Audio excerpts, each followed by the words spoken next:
திருச்சிற்றம்பலம்.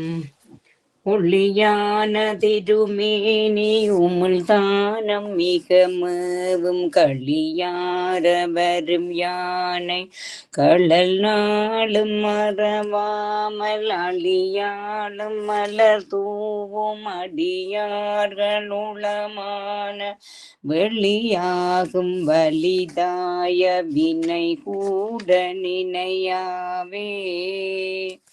ஓங்கொழியாய் அருஞான மூர்த்தியாகி உலகமெல்லாம் அளித்தருளும் உமையம்மை காண தேம் கமலும் மலரிதழித் திங்கள் கங்கை திகழரவம் வளர்சடைமேல் சேர வைத்து நீங்களரும் பவத்தொடர்ச்சி நீங்க மன்றுள் நின்று இமையோர் துதி செய்ய நிறுத்தம் செய்யும் பூங்கமலம் மலர்த்தாள்கள் சிரத்தின் மேலும் பொந்தியினும் உறவணங்கி போற்றல் செய்வாம்.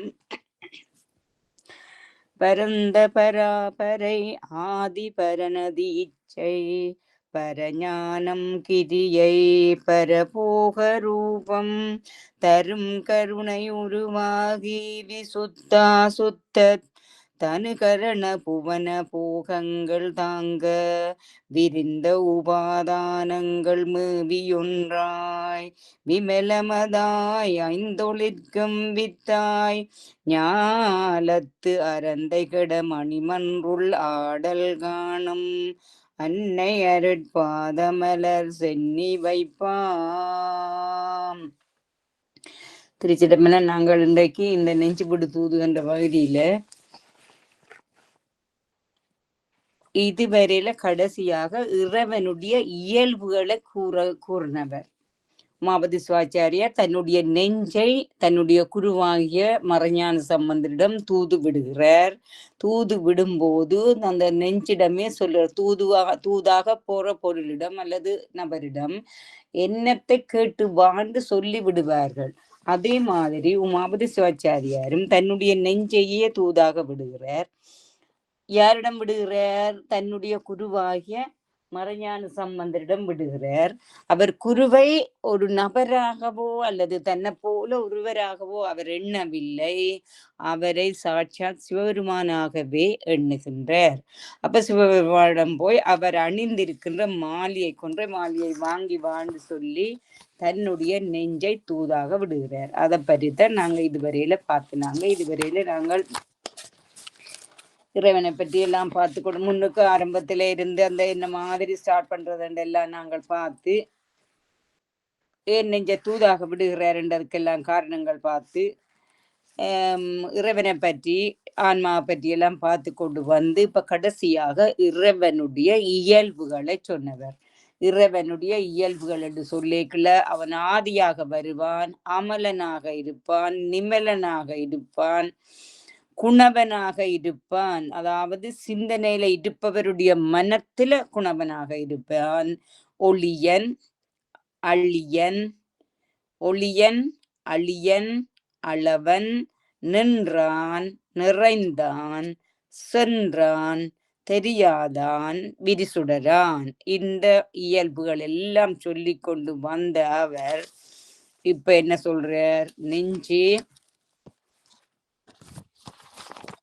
பேணி கேள் என்ற ஒரு வசனத்தை அங்க போட்டிருக்கிறார். அவன் வெற்பின் மிச வந்திருக்க வல்லவன், அப்படிப்பட்ட அவனிடம் நீ தூது செல்லுகிறாய். அப்ப தூது செல்லும் பொழுது எப்படி கேட்க சொல்றார்? சொல்லாரும் சொற்களாலும் நிறைந்த அவ்வளவு பெருமை உடையவன், சொல்லுதற்கு உடையவனா என்றில்ல. ஈசன் பெருமை ஈற்றி வினையேன் என்று உனக்கு பேசும் தகமையெல்லாம் பேணிக்கீழ். பேணிக்கள் என்று தன்னுடைய நெஞ்சை சொல்றார். நான் ஈசனுடைய தகமைகளை, அதாவது இனி அவர் ஈசனுடைய பெருமைகளை சொல்ல போகிறேன், நீ அதை பேணிக்கீழ். பேணிக்கள் என்றா சும்மா சாதாரண கருத்துல சொல்ல இல்லை. என்ன மாதிரி? ஒரு செய்தியை நாங்கள் கேட்கும் பொழுது அதை நாங்கள் பேணி கேட்கிறதென்றால் அந்த செய்தியால உயிருக்கு நல்ல பயன் கிடைக்கின்ற செய்தியாகியபடியால் நாங்கள் அதனை உயிருக்கு நல்ல பயன் என்ற உயிருக்கு ஈடேற்றம் கிடைக்கின்ற பயன். அந்த ஈடேற்றம் கிடைக்கின்ற பயன் என்றால் நாங்கள் நிச்சயமாக அதை பக்குவமாக நாங்கள் கேட்க வேணும், உணர்ந்து கேட்க வேணும். அதை விளங்கி உணர்ந்து கேட்டு சிந்தித்து தெளிதல் அடையக்கூடிய முறையில நாங்கள் அதை கேட்க வேணும். அதைத்தான் அவர் பேணிக்கேள், நெஞ்சே பேணிக்கோள், பேணிக்கேள்ன்னு சொல்றார். இருவினையேன்னு சொல்றார் தன்னை. அங்க தன்னை இருவினையேன்னு சொல்றதுன்னா வினைகளால பீடிக்கப்பட்டவன். இது என்றது பெரிய, இது என்றது பெரிய இடத்துல வினைகளால பீடிக்கப்பட்ட நான் அறிந்தவற்றை உனக்கு சொல்லுகிறேன், நெஞ்சே நீ பேணிக்கேள்ன்னு சொல்றாரு. அப்ப பேணிக்கேள்ன்றதுக்கு உயிருக்கு நன்மை பயக்கின்ற விடிய ஒரு செய்தியை சொல்ல போகும் பொழுது அதனால இந்த உயிர் பயனடைய போறது. உயிரின் பயன் என்ன? உயிர் நாங்க இந்த உலகத்துல உயிரெடுத்து உடல் எடுத்து இந்த உலகத்துல நாங்க வாழ்ந்து கொண்டிருக்கின்றோம்டா, உயிரோட வாழ்ந்து கொண்டிருக்கிறோம்டா. அந்த உயிருக்குரிய பலன் இறைவனை அடைந்து முத்தி இன்பம் பெறுவது. அதுக்குரிய பயனை சொல்லிக்குள்ள அவர்கள் பேணி கேட்க வேண்டும். பேணி கேட்டலுக்கு என்னென்ன இருக்கண்டா? கேட்டல், சிந்தித்தல், தெளிதல். இந்த மூன்றும் அந்த பேணிக்கள் என்ற சொல்லுக்குள்ள இருக்கிறது. அவ்வாறு அவர் சொல்லி போட்டு இனி என்ன செய்கிறார்? இறைவனுடைய பெருமையை சொல்றார், தகமை. அதாவது இதுவரையில இறைவனுடைய இயல்பை சொல்லி கொண்டு வந்தவர். அதான் நான் இதுல சொன்னேன், ஆதிய அந்த அந்த சொற்கள் ஒவ்வொரு சொற்கள் ஆதி அமலன் நிமலன் குணவன் ஒளியன் அழியன் அளவன் நின்றான் நிறைந்தான் சென்றான் தெரியாதான் விரிசுடரான், இதெல்லாம் இறைவனுடைய இயல்பு கூறினவர். இனி இறைவனுடைய பெருமை கூற போகின்ற.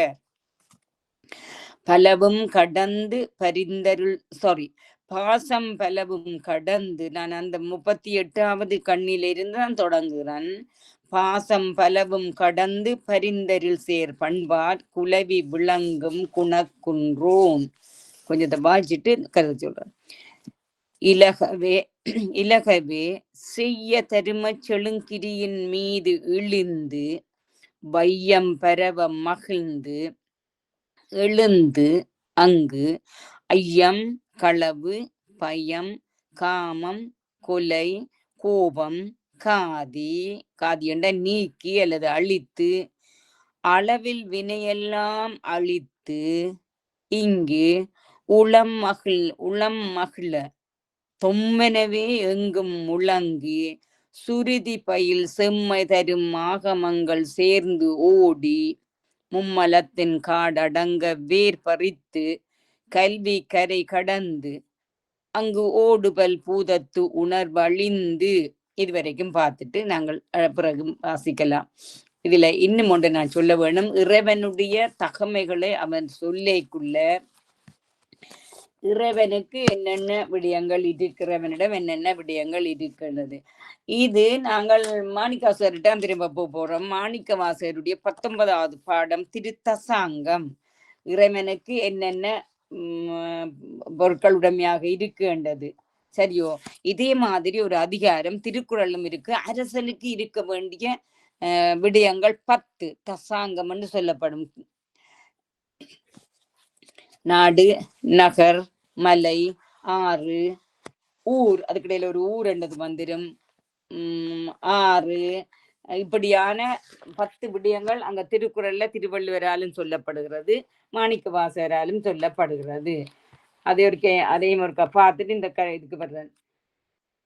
ஏரார் இளங்கிளியே எங்கள் பெருந்துரைக்கோன் சீரார் திருநாமம் தேர்ந்துரையாய் ஆரூரன் செம்பெருமான் வெண்மலரான் பார்க்கடலான் செப்புவ போல் எம்பெருமான் தேவர்பிரான் ஏதமிலா இன்சொல் மரகதமே ஏழ் பொழிற்கும் நாதன் நம்மை ஆளுடையான் நாடு உரையாய். அப்ப அதுல நாடு வந்துட்டுது. காதலவர்க்கு அன்பு மீண்டு மீளா அருள் புரிவான் நாடு என்றும் தென்பாண்டி நாடே தளி. அப்ப இதுல முதலாவது அது நாடு சொல்றார் மாணிக்கவாசகர். தாதாடு பூஞ்சோலை தத்தாய் நமையாளும் மாதாடும் பாகத்தன் வாழ்பதியன் கோதாட்டி பத்தரெல்லாம் பார்மேல் சிவபுரம் போர் கொண்டாடும் உத்தர கோசம் மங்கை ஊர். உத்தரகோசமங்கதான் அவருடைய ஊர். மணிவாசகர் சொல்றது.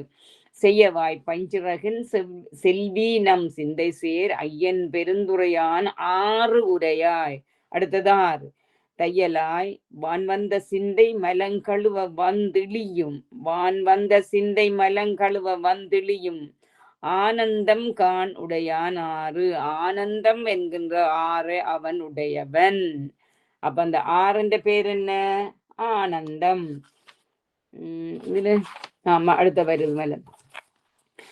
கிஞ்சுகவாய் அஞ்சுகமே கேடில் பெருந்துரைக்கோன் மஞ்சன் மருவும் மலைபகராய் நெஞ்சத்து இருளகல வாழ்வீசி இன்பு அமரும் முத்தி அருளும் மலை என்பது காணாய்ந்து. அவனு மாணிக்கவாசகர் சிவருமானிடம் இருக்கின்ற மலை எதென்று சொல்றார்? முத்தி மலை. முத்தி அருள்மலை. அருள்மலை அதாவது அருள்மலை எது அருளப்போகுது? முத்தி அருளப்போகுது. இருள் அகல நெஞ்சத்து இருள் அகல வாழ் வீசி இன்பு அமரும் முத்தி அருளும் மலை என்பது கான் ஆய்ந்து. முத்தி அருளுகின்ற மலைதான் அவரிடம் இருக்கின்றது என்று மாணிக்கவாசகருடைய மலை சொல்லுறார். இப்பாடே வந்தியம்பு கூடு புகழ் என்கிளியே ஒப்பாடா சீருடையான் ஊர்வதென்னே. அப்படியே நீ ஊர் என்னத்துல ஊர்றாருன்றது. எப்போதும் தேன்புரையும் சிந்தையராய் தெய்வப்பெண் ஏத்திசைப்ப வான் புரவி ஊரும் மகிழ்ந்து. புரவி ஓடுறார் வான்புரவி. கோற்றேன் மொழிக்கிள்ளாய் கோதியில் பெருந்துரைக்கோன் மாற்றாரை வெல்லும் படைபகராய் ஏற்றார் அழுக்கு அடையா நெஞ்சு உருக மும்மலங்கள் பாயும் கழுக்கடைகான் கைக்கொள் படை. மும்மலங்களையும் அழிக்கிறதான் அவருடைய கழுக்கடைக்கான் கைக்கொள் படை. இன்பால் மொழிக்கில்லாய் எங்கள் பெருந்துரைக்கோன் முன்பால் முழங்கும் முரசியம்பாய். அன்பால் அப்ப முரசு. இப்ப நீ முரசை பற்றி சொல்ல போறார். அன்பால் பிறவி பகை கலங்க பேரின்பத்து ஓங்கும் பரிமிக்க நாதப்பறை. நாதப்பறை அவரிடம் இருக்கிறது. அந்த நாதப்பறை என்ன செய்யும்? இறைவனுடைய அன்பால, அதாவது இறைவன் மீது ஆன்மாக்கள் வைக்கின்ற அன்பினால பிறவி பகை கலங்க பேரின்பத்து ஓங்கும் பருமிக்க நாதப்பறை. ஆயமொழி கிள்ளாய் அல்லூர் மன்பர்பால் மேய பெருந்துரையான் மெய்த்தார் என் தீயவினை நாளும் அணுகாவண்ணம். தீயவினை நாளும் அணுகாவண்ணம் நாயேனை ஆளுடையான் தாளி அருகாம் உவந்த தார். தார் என்ற கழுத்தில் அணிகிற மாலை. மேய பெருந்துரையான் மெய்த்தார். மெய்த்தார் உண்மையான தார் எது அவனுக்கு என்று கேட்கல. தீய வினை நாளும் அணுகாவண்ணம் நாயேனை. இது நாயேனி என்றது மாணிக்கவாசகரை. மாணிக்கவாசகரையே சொல்றார் தன்னை தீய வினைகள் நாளும் நாளும் அணுகாவண்ணம் ஆளுடையான் தாளி அருகாம் உவந்த தார். தாளி அருகு அதாவது ஒரு காய்ந்த நிறத்தில் ஒரு அருக மாலை போட்டிருப்பார். அதைத்தான் தாளி அருகாம் மலை என்று மாலை என்று சொல்றது. சோலை பசுங்கிளியே தூணீர் பெருந்துரைக்கோன் கோலம் பொலியும் கொடி கூறா. இப்ப கொடி சொல்றார்.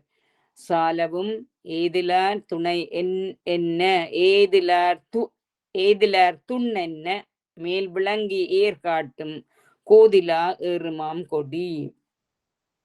சாலவும் ஏதிலார் துண்ணென மேல் விளங்கி ஏற்காட்டும், அதாவது அடியார்களுடைய துன்பத்தை நீக்கிற பொருட்டு ஏதிலார் துண்ணென மேல் விளங்கி ஏற்காட்டும் கோதிலா ஏறுங்கொடி. அந்த கொடிதான் அங்க ஏறுகின்றது என்பதை மாணிக்கவாசகர் தசாங்கங்கள் 10 இதை பற்றி சொல்லி இருக்கிறார். அந்த தசாங்கங்களை பற்றித்தான் இப்பொழுது இங்க சொல்ல தொடங்குகிறார் உமாபதி சிவாச்சாரியார். இறைவனிடம் இருக்கின்ற மலை எது, ஆறு எதுன்னு சொல்லி என்று வர போறார். நாங்கள் விட்டிடத்துல தொடவம் பாசம் அந்த பேணிக்கள் என்று சொல்லியாச்சு. அதுக்கு அடுத்தபடி பாசம் பலவும் கடந்து பரிந்தரில் சேர் பண்பார் குலவி விளங்கும் குணக்குன்றோன். மலையை பற்றி சொல்லப்படுகிறது. குணக்குன்றோன் அவனுடைய மலை என்ன? எண் குணங்களே அவனுடைய மலையாக இருக்கின்றது. குணக்குன்றோன் இயல்பாகவே நான் அந்த கருத்தை சொல்றேன். இயல்பாகவே பாசங்கள் பலவற்றையும் கடந்து உயிர்கள் மாட்டு உளதாய பேரிரக்க மீதூர்வினால் அருள் கொண்டு அதனாலாகிய பண்பு பலவு மிக்கு விளங்கும் குணமாகிய மலையை உடையோன். பாசம் பலவும் கடந்தண்ட இயல்பாகவே அவன் மலத்தால பீடிக்கப்படாதவன். அவனை கிட்ட மலம் அணுகாது. அப்ப இயல்பாகவே பாசம் பலவும் கடந்து என்ற சொல்லத போடுனமே ஒழிய இயல்பாகவே இறைவனுக்கு பாசம் இல்லை. பரிந்து அருள் சேர் பண்பால், அவனுடைய பண்பு என்ன? பரிந்து அருள் சேர் பண்பால், அதாவது ஆன்மாக்களில பாசம் பலமும் கடந்து என்றது ஆன்மாக்களில் சொல்லப்பட்டிருக்கிறது. ஆன்மாக்களுடைய பாசம் பலமும் கடந்து மல நீங்க பெற்ற ஆன்மாக்களுடைய அத்தகைய ஆன்மாவில் உள்ளத்தில் திருவருளில் வசப்பட்ட தன்மையால் அந்த மல பரிவாகம் ஏற்பட்டு விட்டா சத்தினிவாதம் நிகழும். என்ன? உள்ளத்தில திருவருள் வசப்பட்ட தன்மையால் குலவி விளங்கும் குணக்குன்றோ, பண்பரா குலவி விளங்கும் குணக்குன்றோன், அதாவது விரிந்து பிரகாசிக்கின்ற எண் குணமாகிய மலையை உடையவன் குணக்குன்றோன். அப்ப அவனுக்குரிய மலை குணக்குன்று என்றதை நாங்க மறந்துடக்கூடாது. இலகவே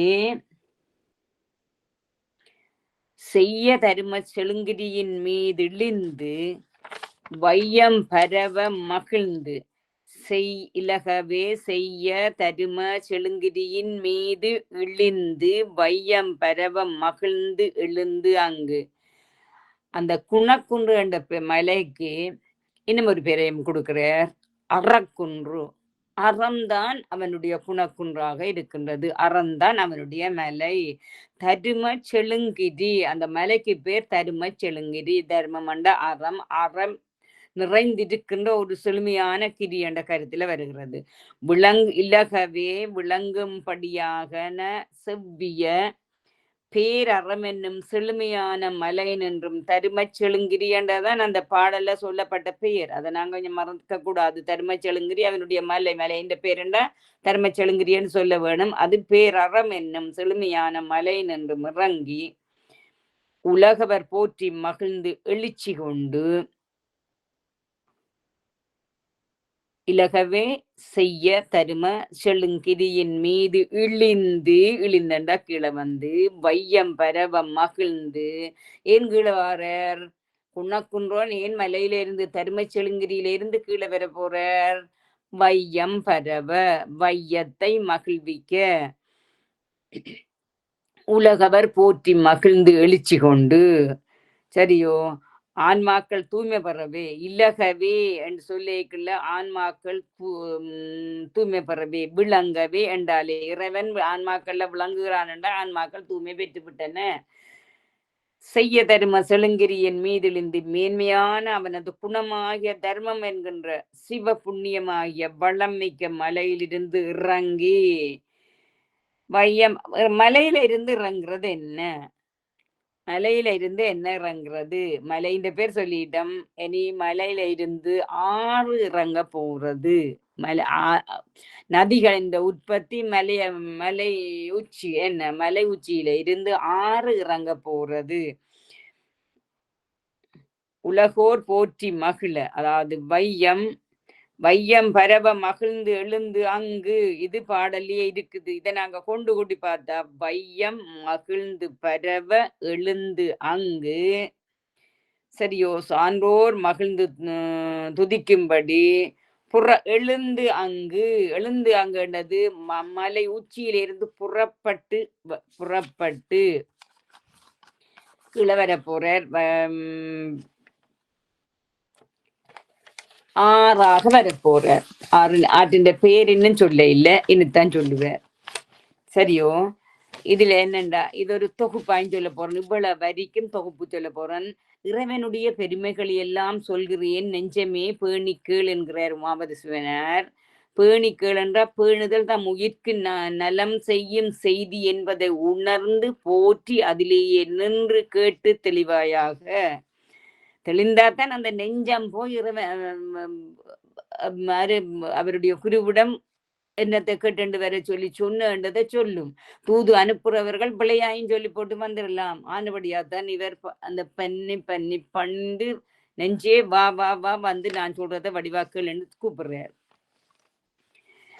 ஈசன் பற்றி மிக முக்கியமாக தெரிந்து கொள்ள வேண்டியது உயிர்களுக்கு அவன் உபகாரம் செய்வது.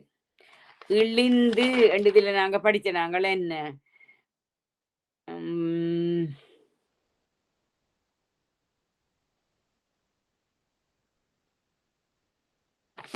ஓகே, இழிந்து கீழே இறங்கி வாரது என்னத்துக்குன்றதை பார்ப்போம்.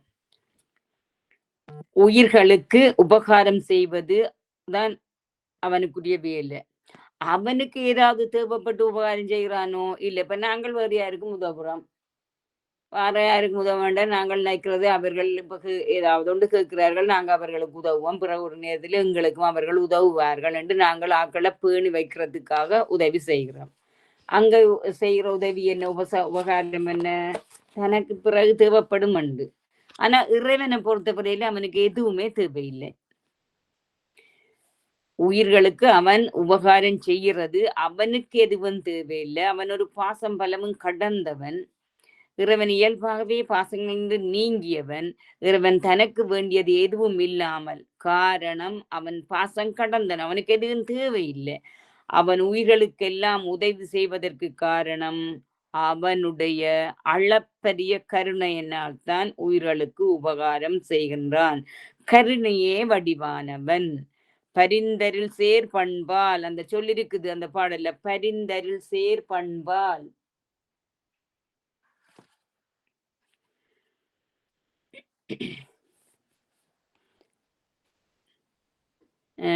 பெருமா குலவி பரிந்தரில் சேர் பண்பாட் குலவி. நான் இப்ப 38வது கண்ணிலே நிக்கிறேன். குலவி உயிர்களுக்காக தன் நிலையில் இருந்து இறங்கி வந்து உதவி செய்கின்றான். எனவே அவன் பெரிய மலையில் இருக்கின்றான்.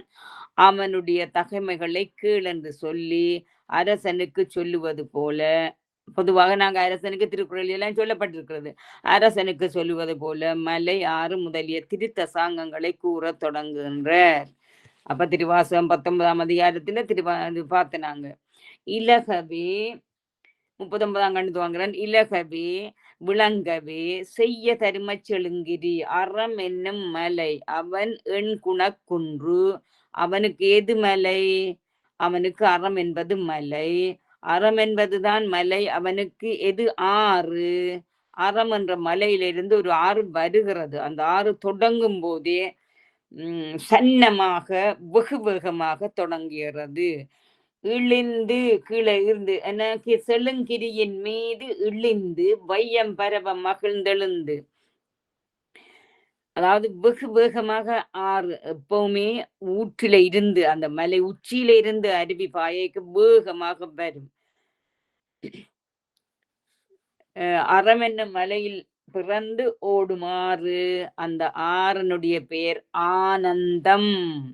ஆனந்தம் என்பதோர் ஆறுடையான் மாணிக்கவாசகரும் சொல்லியிருக்கிறார். மாதேசாச்சாரியாரும் அதைத்தான் சொல்றார். ஆறு ஆனந்தம் என்பதோர் ஆறு. இதுல நாங்க இன்றைக்கு படிக்க போற விடயங்கள் 40வது கண்ணியில இருந்து 57வது கண்ணி வரைக்கும் இறைவனை பற்றியே இறைவனுடைய தகமைகளை சொல்றார்.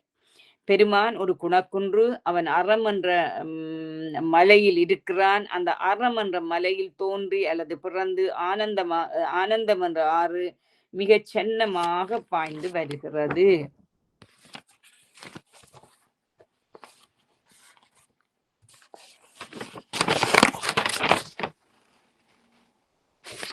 ஓகே, இனி அடுத்த கண்ணிய பாருங்க. ஐயம் களவு பயம் காமம் கொலை கோபம் காதி அளவில் வினையெல்லாம் அழித்து இங்கு உளம் மகிழ.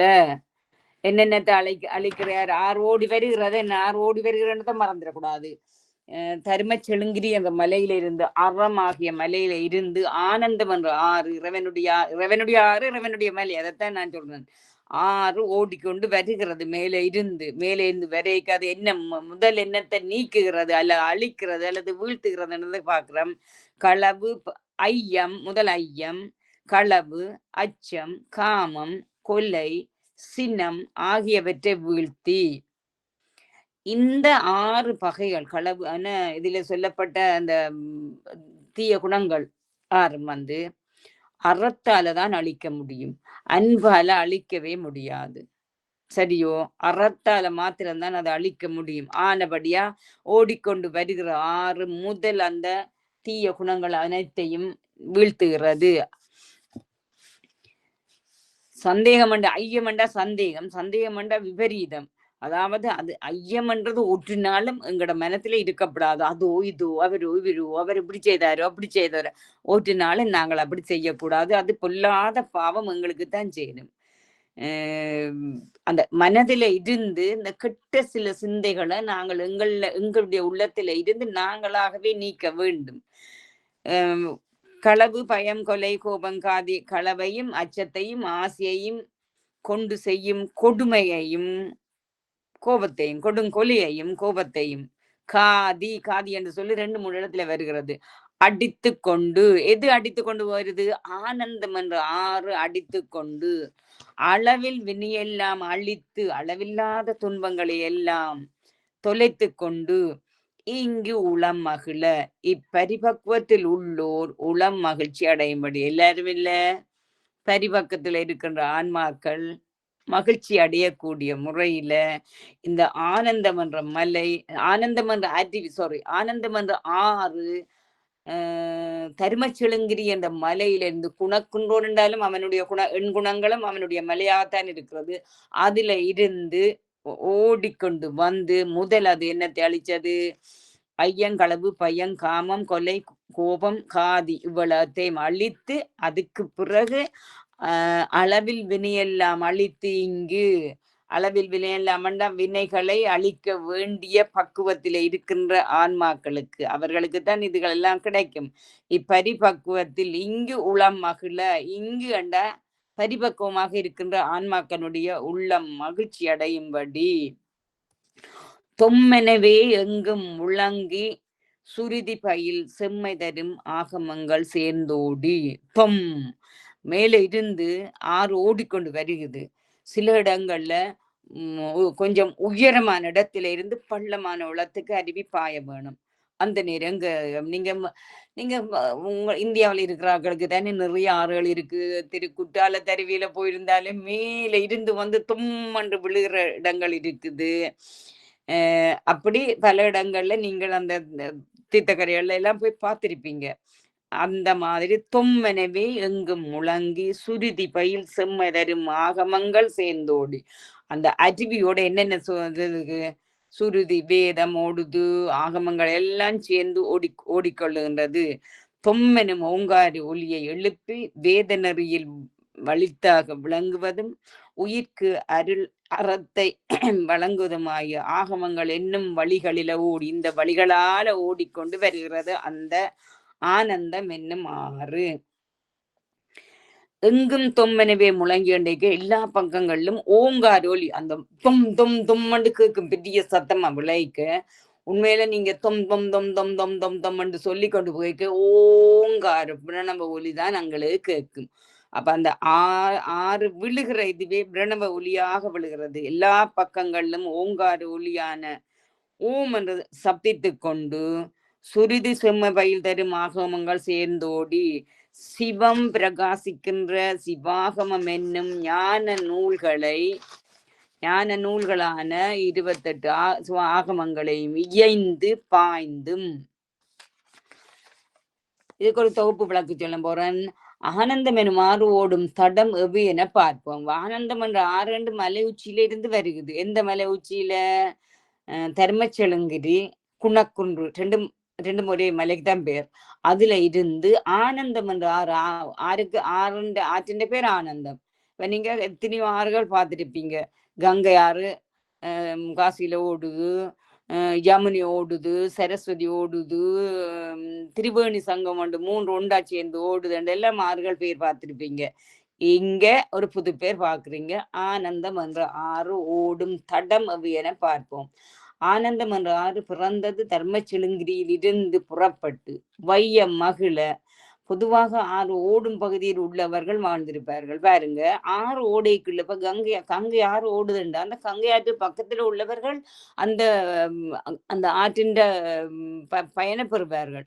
அதே மாதிரி எந்த ஆறுல இருக்கிறீங்களோ அந்த எந்த ஆறு கிட்ட இருக்கிறீங்க, காவேரி ஆறுன்னா காவேரி ஆறு பக்கத்தில் இருக்கிறவர்கள் கூடிய பயனை பெறுவார்கள். ஏனையவர்களை விட கூடிய பயனை பெறுவார்கள் தான். காவேரியிலேருந்து என்ன நீரை மடமாற்றம் செய்து வேறு இடங்களுக்கு அனுப்ப வேண்டியக்குள்ள அங்க பெரிய பிரச்சனையா நடக்குது என்ன. அது மாதிரி இல்லை இந்த ஆறு. ஆனந்தம் என்ற ஆறு வையம் மகிழ, உலகம் முழுக்க மகிழ்வதற்காக ஆறு ஓடும் பகுதியில் உள்ளவர்கள் மகிழ்ந்திருப்பார்கள். ஆனா பொதுவாக ஆறு ஓடுகிற பகுதியிலிருந்து மகிழ்ந்திருப்பார்கள். ஆனால் இந்த ஆனந்தம் என்ற ஆறு உலகில் உள்ளோர் அனைவரையும் மகிழ்விக்கிறது. வையம் பரவ மகிழ்ந்து என்றே அவர் சொல்லி இருக்கிறார். ஆனந்தம் என்ற ஆற்று வெள்ளம் பெருகி ஓடுகிறது. அதாவது ஆற்று வெள்ளம் பெருகி ஓடும் போது முதலில் என்னத்தை அடித்து கொண்டு போகுது? அந்த ஆறு ஓடுகின்ற தடங்கள், அதாவது என்னென்னத்தை அழிக்குது, அதைத்தான் நாங்க இப்ப பார்க்க போறோம். ஐயம், களவு, பயம், காமம், கொலை, கோபம் அனைத்தையும் அழித்து கொண்டு, காதி என்று அழித்து கொண்டு, அளவில் வினையெல்லாம் அழித்து, அளவில்லாத வினை எல்லாத்தையும் அழித்து ஒழிக்கிறது. இங்கு உள்ளம் மகிழ தொம்மனவே எங்கும் முழங்கு. ஆறு ஓடுகிற சத்தம், ஆறு குதித்து ஓடுகிற சத்தம். ஏனென்றா ஒரு சில இடங்கள்ல கொஞ்சம் உயரமான இடத்திலேருந்து பள்ளமான இடத்துக்கு ஆறு பாய வேண்டி இருக்கும். சில இடங்கள்ல பாறாங்கல்லுக்கு மேல பாய வேண்டி இருக்கும். சில இடங்களில குறைவான உயரத்துக்கு பாய வேண்டியிருக்கும். அப்ப பல வேறு நிலைகளில் இந்த ஆனந்தம் என்ற ஆறு பாய வேண்டும் என்ற படியால் அந்த இடங்களை பொறுத்து அதனுடைய ஓசை தொம் என்று குதித்து ஓடுகிறது. அவ்வளவு இரைச்சல் சத்தம். அப்ப பெரிய உயரமான இடத்திலே மேலே இருந்து உயரம் மிக பள்ளமான இடத்துக்கு ஆறு பாய வேணும் என்றால் பேரிரைச்சலோட தொம்மன்று எங்கும் முழங்கி ஓடுகின்றது. வேதம் ஆகமங்கள் எல்லாம் அந்த ஆனந்தம் என்ற ஆற்றுடன் சேர்ந்து வருகிறதாம். அப்ப முதல் காமம், அந்த 6 குணங்கள் தீய குணங்களை அழித்து கொண்டு ஆனந்தம் என்ற ஆறு இந்த வேத ஆகமங்களையும் சேர்த்து கொண்டு ஓடி வருகிறது. அடுத்தது மும்மலத்தின் காடு அடங்க வேர் பறித்து கல்வி கரை கடந்து. காடு என்ன காடு? மும்மலத்தின் காடு அடங்க. அந்த மும்மலமாகிய, மும்மலம் அண்டைக்கு என்ன? ஆணவங்கன்மம் மாயை, மும்மலங்கள். அந்த ஆணவங்கன்மம் மாயை என்றது காடு போல அங்க வளர்ந்திருக்கிறது. அதை வேர் பறித்து கல்வி கரை கடந்து அங்கு ஒரு பல பூதத்து உணர்வழிந்து இதுல ஆணவங்கர்ம மாயன்னும் விட்டிந்து கிடக்கின்ற காட்டை முழுமையாக வேரற களைந்தா வேரோட பிடுங்கி விட்டா திரும்ப அந்த மரம் முளைக்காதுன்னு சொல்லுவோம் என்ன. அதர் மாதிரி இந்த மும்மல காட்டை வேரோடு அழித்து கொண்டு வருகிறது அந்த ஆறு. கல்வியாய கரியை கடந்து, இந்த கல்வி என்ன சொல்லுங்க, உலக நூற்கல்வியாய கரியை உடைத்தெறிந்து, கல்வி என்னும் பல்கடல் பிழைத்தும் என்று சொல்லி அவர் படித்தவர்.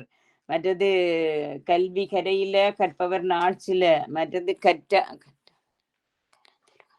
இன்னும் ஒரு சொன்னவர் கல்வியை பற்றி மாணிக்கவாசர்.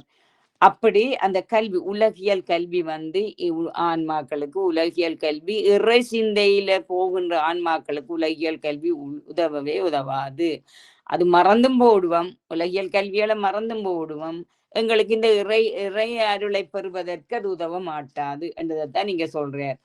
கல்வி கரை கடந்து ஆறு ஆனந்தம் என்ற ஆறு மும்மலக்காட்டை அழித்து கொண்டு வேரோட பிடுங்கி விட்டு பிறகு ஆன்மாக்களிடம் இருக்கின்ற இந்த கல்வி செருக்கையும் அழித்து கொண்டு அங்கு ஓடு பூதத்து உணர்வழிந்து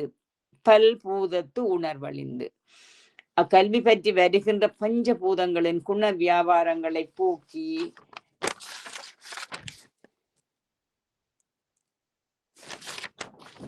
இதுகளையும் போக்கிக் கொண்டு அந்த ஆறு ஓடிக்கொண்டு வருகிறது. ஓடுபல் பூதத்துணர்வுகள். இந்த பூதத்துணர்வுன்னு சொன்னா ஐம்பூதங்கள். ஐம்பூதங்கள் ஆனதான் எங்களுடைய உடம்பு. அந்த பூதங்களுடைய எங்களுடைய உடம்பில் அந்த பூதங்களுடைய உணர்வுகள் ஓடிக்கொண்டிருக்கும். அந்த உணர்வையும் நீக்கி அடுத்தது நீடு புகழ் மெய்வாய் கண் மூக்கு செவி என பெயர் பெற்ற ஐவாய வேட்கை அவா அகற்றி. நீடு புகழ் மெய் வாய் கண் மூக்கு செவி என பெயர் பெற்ற ஐவாய வேட்கை அவா அகற்றி. நீடு புகழ் என்று ஏன் சொல்லப்படுகிறேன்டா, இந்த நீண்ட காலமாக எங்களுக்கு எங்களோட ஐம்புலன்கள் தான் ஒரு எங்களுக்கு புகழை தந்து கொண்டிருக்கின்றன, அறிவை தந்து கொண்டிருக்கின்றன என்று இந்த ஆன்மாக்கள் நாங்கள் எல்லோரும் நினைத்து கொண்டிருக்கின்றோம். அதுக்குத்தான் இதை சொல்லியிருக்கிற நீடு புகழ் மெய் வாய் கண் மூக்கு செவி என பெயர் பெற்ற. புகழ்மிக்க நீடு புகழன புகழ்மிக்க மெய்வாய் கண்மூக்கு செவியென பெயர் பெற்று விளங்கும் ஐம்பொறி வழி செல்லும் பற்றுள்ளத்தையும், அப்ப அதையும் சொல்றார், பற்று உள்ளத்தையும் அதன் விளைவாக எழும் ஆசையையும் ஐவாய வேட்கை. ஐவாய வேட்கை என்ற இந்த ஐம்புலன்களால ஏற்படுகின்ற விளைவுகளை சொல்லப்படுகிறது. வேட்கை எழும் ஆசையையும் அழித்து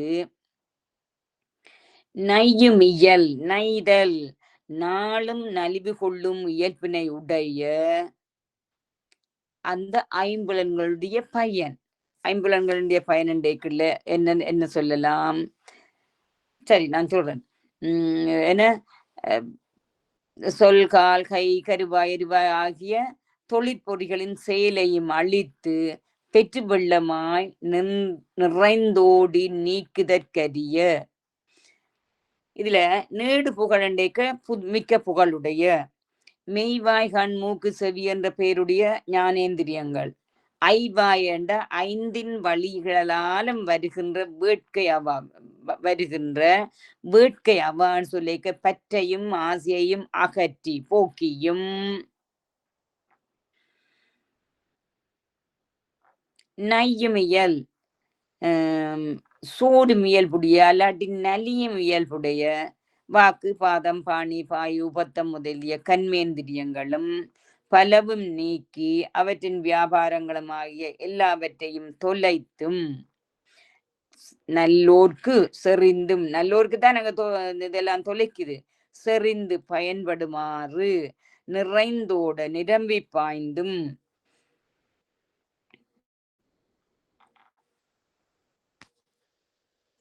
போக்கரிய. போக்கரியன்றது போக மாட்டாத. இதுல நான் ஒரு விளக்கம் சொல்ல போறேன். மும்மலத்தின் காடடங்க வேர் பறித்து வேரோடு பிடுங்கி விட்டா திரும்ப முளைக்காது. எனவே காடாக முளைத்திருந்த 3 மலங்களையும் வேரோடு பிடுங்கி எறிந்து மும்மல காடடங்க ஆனந்தம் என்று ஆறு ஓடுகிறது. கல்வி கரை கடந்து கல்வி என்னும் பல்கடல் பிழைத்தும் கற்றாரை யான் வேண்டேன். இதெல்லாம் மாணிக்கவாசருடைய வாசகங்கள்.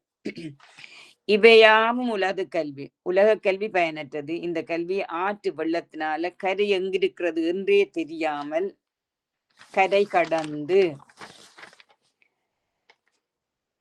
ஆனந்தம் என்ற ஆறு கரை புரண்டு ஓடி வரும்போது உலக கல்வி கரை கடந்து ஓடிவிடும். உலக கல்வி பயன் தராது. அங்கு ஒரு பல்பூதத்து உணர்வு அழிந்து ஐம்பூதங்களின் விளைவாக இருக்கக்கூடிய உலக உணர்வுகள் அழிந்து பூதத்தின் உணர்வு அழிந்து இவ்வுலகம் 5 பூதங்களால் ஆனது. பூதங்கள் எங்கிருந்து தோன்றின? 5 பூதங்களும் தன்மாத்திரைகள் இருந்து தோன்றின. தன்மாத்திரைகள் என்றால் என்ன? சுவை, ஒளி, ஊறு, ஓசை, நாற்றம். சரியோ? அந்த முந்தின சாடங்களுக்கு ஞாபகம் இருக்கணும். அந்த அந்த தன்மாத்திரைகள்ல இருந்துதான் 5 பூதங்கள் தோன்றின. அதே நேரத்துல அந்த தன்மாத்திரைகளின் பேரோட தான் 5 இந்த ஞானேந்திரியம் கண்மேந்திரியங்கள் பயனும் இருக்கிறது. சுவை, ஒளி, ஊறு, ஓசை, நாற்றம் என்றது. சரியோ?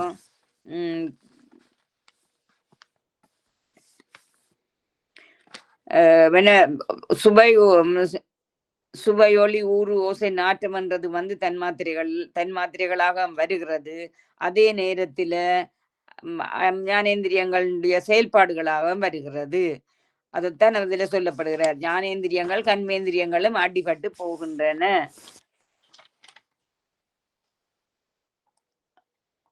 ஆனந்த ஆறு ஓடி வரும்போது சிவானந்த நிலை, அதாவது ஆனந்தம் ஆனந்தம் என்றால்தான் ஓடி வருகிறது.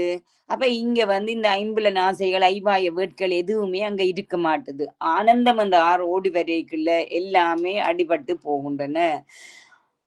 ஐம்புலனுடைய பயன்கள் அடிபட்டு போய்விடும். ஆனந்த உணர்வுகள் எல்லாமே அமிழ்ந்து போயிடும், எல்லாம் அமிழ்ந்து போயிடும். ஐவாய வேட்கை அவ அகற்றியண்டைக்கு ஐம்புலன்களால் நுகர்ந்த அனுபவித்த அவ்வாக்கள் ஏற்கனவே பதிவு செய்யப்பட்டிருக்கிறது. அவை அனைத்தும் ஆனந்த ஆறு அகற்றிவிடும். அதாவது நாங்க சில நேரம் 6 வர முந்தி நாங்க இப்படி ஒரு பிளான் போட்டுக்கலாம். நாங்க இன்றைக்கு படத்துக்கு போவோம், அல்லாட்டி ஒரு பாட்டு கச்சேரி போவோம், அல்லாட்டி ஒரு என்ன சர்க்கஸுக்கு போவோம் அப்படி என்றெல்லாம் ஒரு நாங்க போறேன்னு பிளான் பண்ணி இருக்கலாம். அது அங்க பதிவு செய்யப்பட்டிருக்கும். அதுகள் எல்லாம் அடிபட்டு போய்விடும். சரியோ? ஞானேந்திரியத்தினுடைய தொழில்கள், கண்மேந்திரியத்தினுடைய தொழில்கள் எல்லாம் நீக்கி செறிந்து விடும். சரியா? அடுத்தது பந்தமெனும் போக்கரிய பந்தமெனும் சோலை பறித்து பரந்து அலைக்கும் அந்த மனம் புத்தியுடன் ஆங்காரம் சிந்தி விழ மோதி. போக்கரிய பந்தம், பந்தம் என்றால் என்ன? உறவு. உறவினர்கள் எங்களுக்கு நன்மை செய்வார்கள் என்று நினைத்து நாங்கள் உறவினர்கள் எல்லோரையும் தகுந்த மரியாதை கொடுத்து பேணி பேணி பாதுகாத்து வருவது மனித இயல்பு. இப்ப ஏனைய உயிரினங்களுக்கு அந்த உறவு என்றது இல்லை. அந்தந்த நேரத்துக்கு ஏற்படுமே ஒழிய உறவு என்ற ஒரு உறவு பாதுகாக்கணும் என்ற அந்த அது இல்லை. இது மனிதர்களுக்கு இந்த இந்த உறவு முறையை பாதுகாக்க வேண்டிய இது இருந்திருக்கிறது.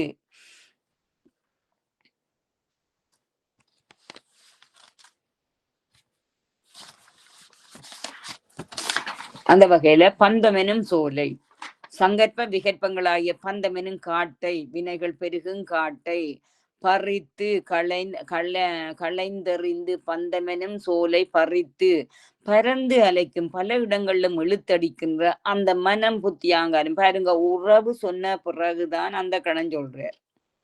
உறவு சொன்ன பிறகுதான் அந்த கணம் சொல்றார். முதல் போக்கரிய பந்தமெனும் சோலை பறித்து பறந்து, அதாவது அந்த ஆனந்தம் என்ற ஆறு அதையும் பறித்து விட்டது என்ற கருத்து. போக்கரிய, போக்க முடியாத, நாங்க விலக்க முடியாத, உறவில் இருந்து விலகி கொள்ள முடியாத அந்த பந்தம் என்ற உறவையும் பறித்து அலைக்கும் அந்த மனம் புத்தியுடன் ஆங்காரம் சிந்தி விழ மோதி. அடுத்தா போல ஆனந்தம் என்ற ஆறு என்னத்தை சிந்தி விழ செய்கிறது? எங்களிடம் இருக்கின்ற அந்த கரணங்கள், மனம் புத்தி அகங்காரம் என்றது, மனம் புத்தி ஆங்காரம் எல்லாத்தையும் சிந்தி விழ பெற்று வெள்ளமாய் நிறைந்தோடி நீக்குதற்கரிய சுத்த தொடர்பனும் காட்டினை பறித்து வருத்தத்தை மிகவிக்கும் மனம் புத்தி அகங்காரம் எனும் அகக்கருவிகள் நான்கும் தம் செயலற்று ஒளிய மோதி அவற்றை அடித்து தள்ளியும் மோதிக்கொண்டு ஓடி வருகிறது. சரியோ? சாதாரணமாக ஒரு பொருள், நாங்க எங்களுடைய பொருள் என்று வச்சிருக்கின்ற ஒரு பொருளை இழப்பதற்கே பெரிய இது தொகுப்பு சொல்றேன், பெரிய கஷ்டப்படுகிற நாங்கள் ஒரு பொருள் இழந்துட்டோம் அதனால துன்பப்பட்டு வாடி வருந்தி வதங்கி படுகிற எங்களுக்கு இந்த உறவை நீக்கிறது எவ்வளவு கடினமானது. உறவை நீக்க முடியுமா? நாங்க பெரியம்மா, அத்தை, மாமி, மாமா, தம்பி, அண்ணா அண்டெல்லாம் பழகி போட்டு அந்த உறவை நாங்க நீக்க முடியுமோ?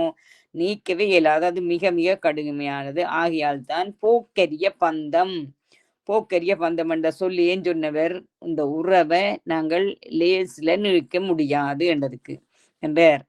நாம் எங்கேனும் ஓடி போவதல்ல, மனத்தளவில் உறவை நீக்கிக் கொள்ளல். இப்ப என்ன சொல்றாருண்டா, உறவை நீக்கி நீங்க எல்லா உங்களோட ஊரையே விட்டு வெளியில இன்னொரு உறவுல போய் இருப்போம்ன்ற அப்ப அதை சொல்ல இல்ல. பக்கத்திலேயே இருப்போம், பக்கத்திலேயே இருந்து கொண்டு மனத்தளவுல அந்த உறவை நாங்கள் வளர்த்து கொள்ளாமல் என்றதான் நீக்கி கொள்ளல்.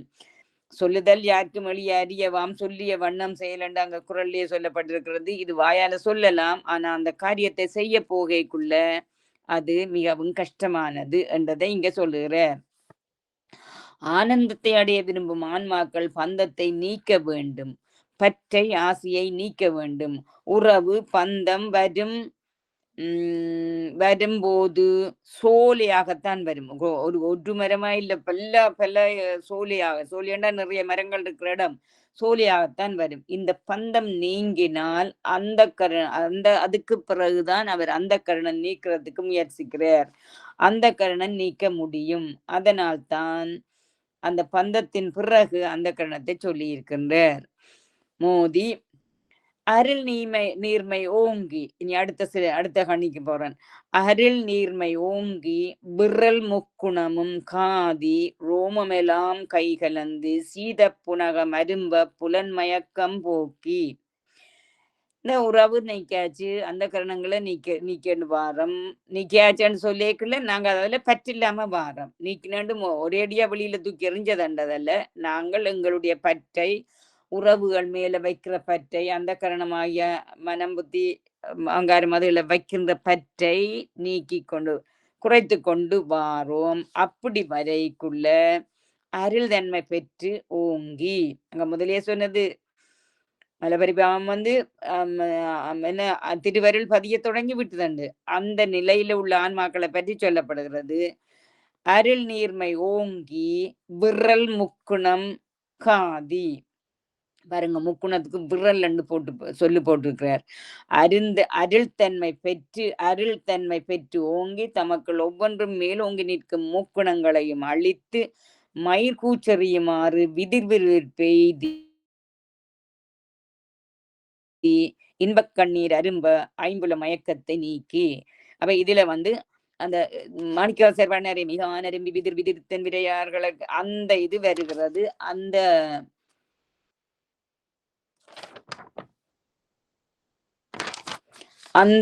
அந்த உணர்வு வருகிறது. சரியோ? ரோமமெல்லாம் கைகலந்து சீத புனகம் உடம்புதோறும் மயிர்கால் தேங்கி சீத புனகம் அரும்பும் புலன் மயக்கம் நோக்கி. சீத புலகம் அரும்ப புலன் மயக்கம் நோக்கி குளிர்ந்த புலகாங்கிதம் தோன்ற இன்ப கண்ணீர்ல வர புலன்களால் உண்டாகிய மகிழ்ச்சியை தொலைத்தும். சரியோ? பரந்தலைக்கும் அந்த மனம் புத்தி ஆங்காரம் சிந்தி விழ என்றார். மனம் அலைக்கும் மனம் சும்மா இது சொல்லற முருகன் அருகனடியாரு சொன்ன கதை. சும்மா இருப்பதென்றால் என்ன? சும்மா இருந்து நாங்க கையை கட்டிட்டு சும்மா இருக்கிறனதில்ல. நாங்கள் சும்மா இருந்து கொண்டு உள்ளம் இறை சிந்தியோட இருக்கணும். சிவனையே சிந்தித்து கொண்டு இருக்க வேணும். வேற யாரையும் சிந்திக்காம சிவனையே சிந்தித்து கொண்டு இருக்க வேண்டும். பந்தம் என்னும் சோலை பறித்து பறந்தண்டா உறவுகளில் சிக்கியவருக்கு குறுகிய எண்ணம் தான் இருக்கும். பந்தம் பாசம் விலகி விட்டாலும் அவர்களுக்கு விரிந்த எண்ணம் ஏற்படும். என் குடும்பம், என் மனைவி, என்ற பிள்ளை, என்னுடைய சொத்து என்று நினைத்தால் அங்க எங்களுடைய உள்ளம் குறுகிய உள்ளமாக வரும். எல்லாத்தையும் விட்டு போட்டு எல்லாமே சிவானந்தத்தை, எல்லாம் இறைவன் செயல் என்று சொல்லி என்று நாங்கள் இருந்தமாயிருந்தால் சிவானந்தத்தை அனுபவிக்கலாம். பந்த பாசத்தில் இருக்கும்போது சிவானந்த அனுபவம் ஏற்படவே மாட்டாது. யாதுமூரே யாவரும் கேளிர் என்றொரு தமிழர், அதாவது கணியன் பூங்கனர் என்ற புலவர் சொல்லி இருக்கிறார். யாதுமூரே யாவரும் கேளிர் என்றது என்ன லீனா இறன்னா நான் முந்தைய சொல்லி இருக்கிறேன் நினைக்கிறேன். உறவு எல்லாரும் இந்த உலகம் முழுக்க எங்களுக்கு உறவு என்று சொல்லி நினைத்து கொண்டு, இது தமிழனுடைய ஒரு சிந்தனை.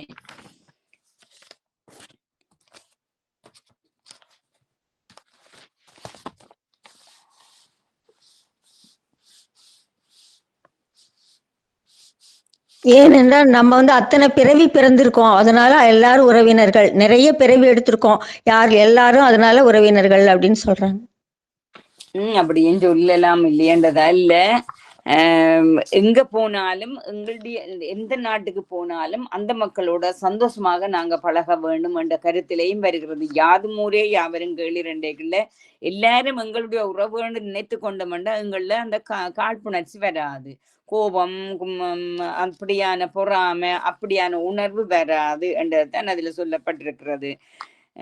களபதன் முன் அடுத்தது புலகம் அரும்ப புலன்மயக்கம் போக்கி. புலன்மயக்கம் புலகம் அரும்ப புலகம் அரும்பு என்று சொல்லைக்குள்ள எங்களுடைய நெஞ்சத்துல எங்களுடைய உள்ளம் வந்து ஆனந்த கண்ணீரை வடிக்கிறது. புலகம் அரும்பண்டைக்குள்ள ஆனந்த கண்ணீர் எப்ப வரும்? மெய்தான் அரும்பி விதிர் கேக்குதான் அந்த ஆனந்த கண்ணீர் வரும்.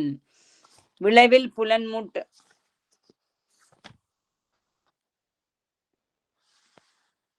புலகம் அரும்ப புலன் மயக்கம் போக்கி, எங்களுடைய புலன்கள்ல இருக்கின்ற அந்த மயக்கத்தை போக்கி, விளைவில் புலன் மூட்டம் மேவி, விளைவில் புலன் மூட்டம் மேவி, களபதன் மாதர் மயக்கம் அறுத்து, வளர் மண்டலத்து சோதியோடு மூன்றினையும் சோதித்து, நீதியினால் ஆதாரம் ஆறினும் சென்று, நீதியினால் ஆதாரம் ஆறினும் சென்று. இது வளத்தையும் பார்ப்போம். வினை விளைவை உண்டாக்காத பற்றின்மை எனும் வயலுள் முழுமையாக நிறைந்து, விளைவில் புலன் மூட்டம் மேவி இடைக்குள்ள வினை விளைவை உண்டாக்காத பற்றின்மை என்ற வயலுள்ள முழுமையாக நாங்கள் நிறைய வேண்டும்.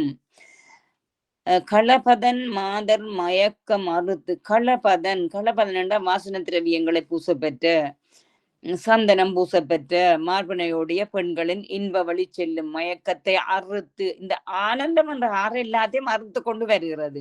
ஆனந்தம் என்ற ஆறு என்ன களங்களில தடம் பதித்து கொண்டு வருகிறதுன்றதான் நாங்க இப்ப இதுல பார்க்கிறோம்.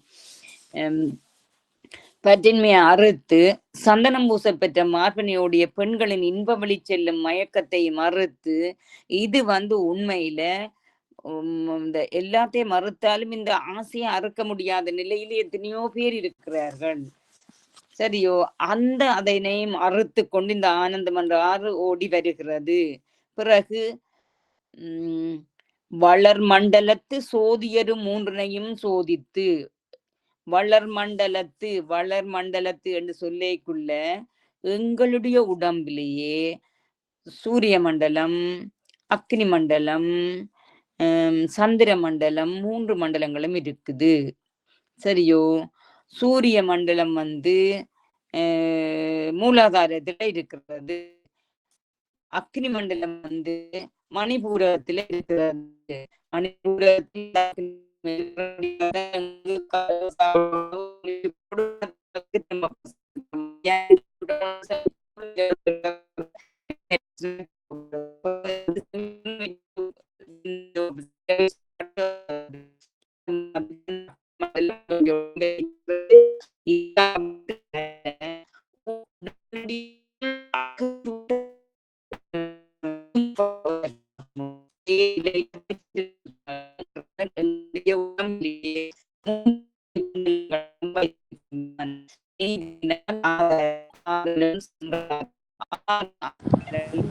சிவாயன் மக திருவடி வணக்கம்மா.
அறுத்து நீக்கியும் மண்டலத்து சோதி ஒரு மூன்றினையும் சோதித்து, அகத்தின் புறத்தும் மூங்கிய மண்டலத்து பிண்டமான இந்த உடம்பில் சூரிய சந்திரன் அக்னி என்ற 3 ஒளிகளையும் ஆராய்ந்தும் அறிந்தும் வரை நிறுத்தியும் நீதியினால் முறையே ஆதாரம் 6 ஆதாரங்களும் தியானிப்பவர்களுடைய 6 ஆதாரங்களிலும் சென்று ஆறி போய் தங்கி, இது புற உடம்புல இருந்து அக உடம்புக்கு உட்செல்கிறதுக்கு. இப்ப அந்த இடைகளை சோதிக்க சொல்றார். 3 மண்டலங்களையும் ஆராய்ந்து சோதிக்க சொல்றார். அதுவும் எங்களுடைய அக உடம்புல இருக்கிறது. மற்றது ஆதாரங்களும் அக உடம்புல இருக்கிறது. இந்த புற உடம்பு மாத்திரம் நாங்க இறைவனை வழிபட முடியாது. உண்மையாக அந்த ஆனந்தம் என்ற ஆற நாங்கள் அனுபவிக்கிறதா இருந்தால் அகத்துக்குள்ள இருக்கின்ற சூக்ம உடம்புக்கும் உள்ள இருக்கிற அந்த உடம்பின் இதயத்தானத்தை இருக்கிறது. சரியோ?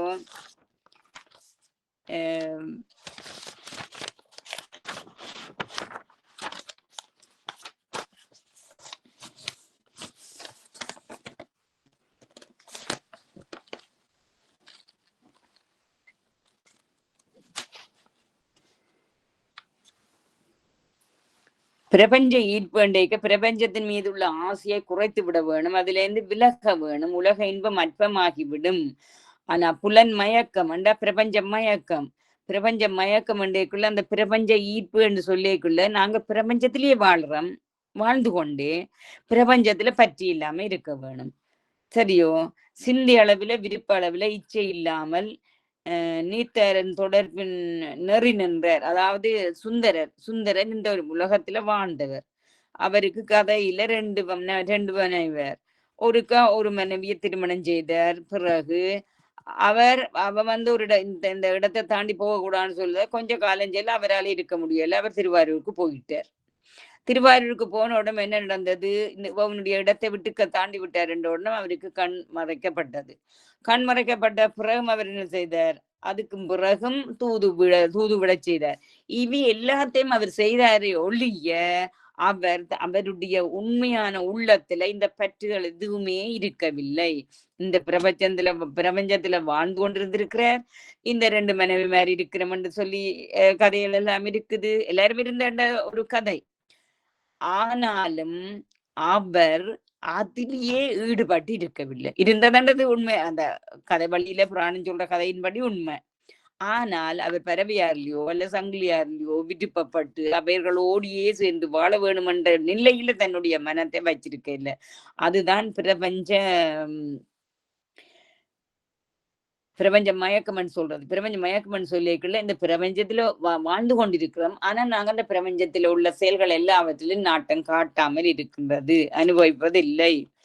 இப்ப அதே மாதிரி இந்த ஆனந்தம் அந்த ஆறு ஓடிக்கொண்டு வருகிறது. இவ்வளத்தையும் அடித்து உடைத்து அழித்து நீக்கி கொண்டு வந்து அந்த ஆனந்தத்தை நாங்க அனுபவிப்பது எதனால? அதை நாங்க விளைவிக்கணும். ஆனந்தத்தை அனுபவிப்பது காரண உடம்புன்னு பாருங்க. தூள உடம்பு, சூக்கும உடம்பு இருக்குது, கஞ்சி உடம்பு இருக்குது, காரண உடம்பு இன்னும் முள்ளுக்கு இருக்கிறது. உடம்பின் இதயத்தானத்தால தான் அனுபவிக்கிறது. புற உடம்பு இந்த வெளியில தெரிகிற உடம்பு உண்மையாக அனுபவிக்கிற பேரின்பத்தை அனுபவிக்கிற என்பது இல்லை.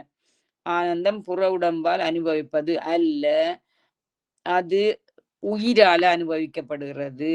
தூள உடம்பிலிருந்து சூக்கும உடம்புக்குள்ள, சூக்கும உடம்புல இருந்து உள்ளுக்கு காரண உடம்புக்குள்ள போய் அந்த காரண உடம்பின் இதயத்தானந்தான் இந்த ஆனந்தத்தை அனுபவிக்கிறது என்று கூறி எங்களுக்கு நேரம் வந்தபடியா இதனோட நான் நிப்பாட்டுறேன். இப்ப எங்க பார்த்தினாங்கன்னா, மாதர் மயக்க மறுத்து வளர் மண்டலத்து சோதியரு 3ஐயும் சோதித்து அதோட நிக்கிறேன். ஆதாரம் மாறணும்ன்றது அடுத்த முறை நான் விளக்கப்படுத்துறேன். ஆதாரம் மாறுன்னு நாங்க வடிவா விளங்கி கொள்ள வேண்டும். ஏன் இதுல ஆதாரத்தை சொல்லி இருக்கிறது அக உடம்பினால என்றது. இதுவரையில நான் பகிர்ந்து கொண்டதை கேட்டுக்கொண்டிருந்தேன். இதுல நாங்கள் உண்மையா இன்றைக்கு என்ன படித்தனாங்கள்டா, சிவபெருமானுடைய பெருமைகள். சிவபெருமானுடைய பெருமைக்கு அவரிடம் ஒரு மலை இருக்கிறது. அந்த மலை தரும செழுங்கிரி என்றது பெயர். அறம் என்றதைத்தான் மலையாக வைத்திருக்கிறார். அந்த மலையில இருந்து அவருக்கு ஒரு ஆறு இருக்குது. அந்த ஆறு ஓடி வருகிறது. மலை உச்சியில இருந்து ஓடி வருகிறது. மலை உச்சியிலிருந்து ஓடி வரும் பொழுது என்னென்ன தடங்களை, எந்தெந்த தடங்கள்ல அந்த ஆறு தடம் பதித்து வருகிறது, எவற்றை அழித்து கொண்டு வருகிறது, எவற்றை சேர்த்து கொண்டு வருகிறது. ஆகமங்கள், வேதம் ஆகமங்கள் எல்லாத்தையும் இழுத்து கொண்டு ஓடி வருகிறது. அதே நேரத்துல காமம், குரோதம், சம்மதம், ஆச்சாரம் அந்த 6 குணங்களை அழிக்குது. மும்மலை காட்டி அழிக்குது. மும்மலம் வந்து காடு போல வளர்ந்திருக்கிறது, காடை வேரோட அழிக்கிறது, மும்மலை காட்டி அழிக்கிறது. மற்றது ஐம்புலனால ஏற்படுகின்ற ஐவாய வேட்கையை அழிக்கிறது, பூதங்களால் ஏற்படுகிற உணர்வை அழிக்கிறது. இவ்வாறு எல்லாத்தையும் அழித்து அழித்து அழித்து கொண்டு வந்து இறுதியில எங்க வந்து சேர்ந்துட்டுது, எங்களுடைய ஸ்தூல உடம்புல இருந்து சூக்கும உடம்பு, சூக்கும உடம்புக்குள்ள இருந்து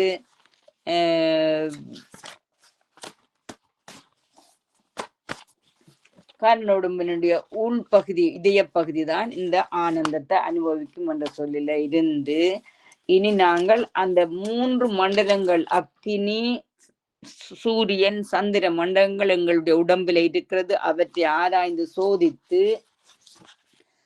அதற்கு பிறகு 6 ஆதாரங்களிலும் என்ன செய்ய போகிறதுன்றதை நாங்கள் அடுத்த கிழமை பார்ப்போம். மாதர் மயக்கம் அறித்து ரோமமெல்லாம் கைகலந்து சீத புலகம் அரும்ப புலன் மயக்கம் போக்கி விளைவில் புலன் முட்ட மேவி களபதன் மாதர் மயக்கம் அறுத்து வளர் மண்டலத்து சோதியொரு 3 சோதித்து என்றதோட நான் இன்றைய இந்த சிந்தனையை நிறுத்தி கொண்டு கேட்டுக்கொண்டிருந்த அனைத்து